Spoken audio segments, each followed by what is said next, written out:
In this video, Dr. Jordan Peterson explains what the best game is to play in life. Piaget outlined different forms of games, and he talked about different ways that those aided in socialization, and you can understand that. I used this meta idea, which was the hierarchy of personality, to sort of explain that. From a Piagetian perspective, you put yourself together from your body upward towards increased abstractions, and as you do that, you can do more things with your body, but you can also do more complex things, integrating those things that you do with your body across time and with increasing numbers of other people. Now, Piaget has this really cool idea about what constitutes morality as a consequence of that. So he would say, all right, so let's say you can choose game A or you can choose game B. And you might say, well, I want to figure out whether game A or game B is a better game, because if I'm going to play a game, it might as well be a better game. And so he would say, okay, so here's how you can figure out if the game you're playing is a good one. Okay, it's good for you now. It's good for you now, next week, next month, next year, and 10 years from now.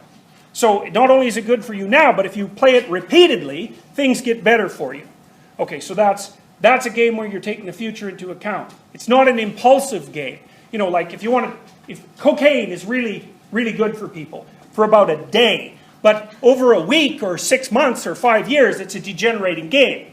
So, and you can't use your emotion to determine that, because cocaine generally suffuses the person who's using it with a sense of power and possibility. So you can't just rely on your emotion, no more than you can when you're tempted to do something impulsive and fun, but that might have negative consequences. Okay, so the game should be good now and across the future. And then it should be good for you, and it should be good for your family, and it should be good for your social community, and so forth, as you spiral outward. And it should be good for all of those things across multiple expanses of time. And Piaget would call that an equilibrated game. Now, there's another additional idea behind the idea of an equilibrated game, which is that if I'm playing a game that's good for me, and it's good for you, and it's good for you, and it's good for you, then we probably will all be willing to play it voluntarily. And so that's also why Piaget believed that, in some sense, a game-like structure, let's say a social structure, that everybody plays because they want to, is much better than a game-like structure where everyone plays because they have to. And so he would say, well, that's in part the technical difference between a tyranny and a democracy. That's a bloody smart thinking. You know, I think Piaget got farther with that idea than anyone else had ever in history, because you can understand, there's this old idea, wow, it was Hume, another philosopher. What's his first name? Hume. What's that? David. David, yes, you'd think I could remember that. David Hume. He has this idea that you can't derive an ought from an is. So it's another one of those principles like Occam's razor. And what it means is something like this. No matter how much you know about something, that doesn't mean that you can figure out what you should do about it.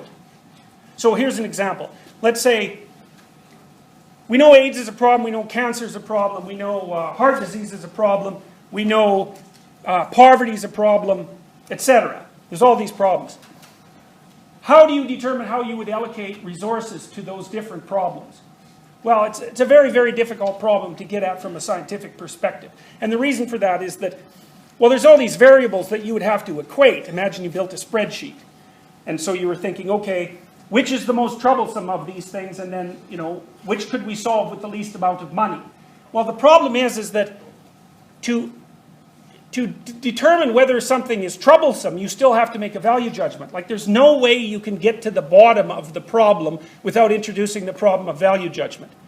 And that's partly why it's very difficult to derive an ought, what you should do, from an is, what you know. And that's why there's a distinction between science and morality, or science and religion. That's another way of thinking about it, is that they're different domains. Now, Piaget, in some sense, has described a way out of that, because he does say, well, look, a theory that's better than a previous theory is the theory that explains the same amount plus more, and you can apply that to your personality. And then a game that's better than a different game is one that benefits you and more people, but it also does that over different spans of time. Now, a game like that's very hard to compute. You know, when people talk about environmental sustainability, What they're really talking about is a Piagetian equilibrated game, where you can live in your family, and your family can live in society, and society can operate within an economy, and the economy can exist within an ecology without having the economy tilt the ecology so that you can't live, and your family can't live, and your society can't function, and the economic system can't function. So there is this idea of multi-level balance, but those things are very, very difficult to compute. But it's still a nice principle, so if you're thinking, well, if you need a justification for what you're doing, and you want to put yourself on firm moral ground, which is really useful because then people can't push you around verbally or intellectually or any other way, because you're grounded, you're standing on something solid. It's like you need to know, why is this good for you? As if you were someone you were taking care of. Why is it good for you across a long period of time? How does it benefit your family? How does it benefit society? And then, you can keep stepping upward from there. So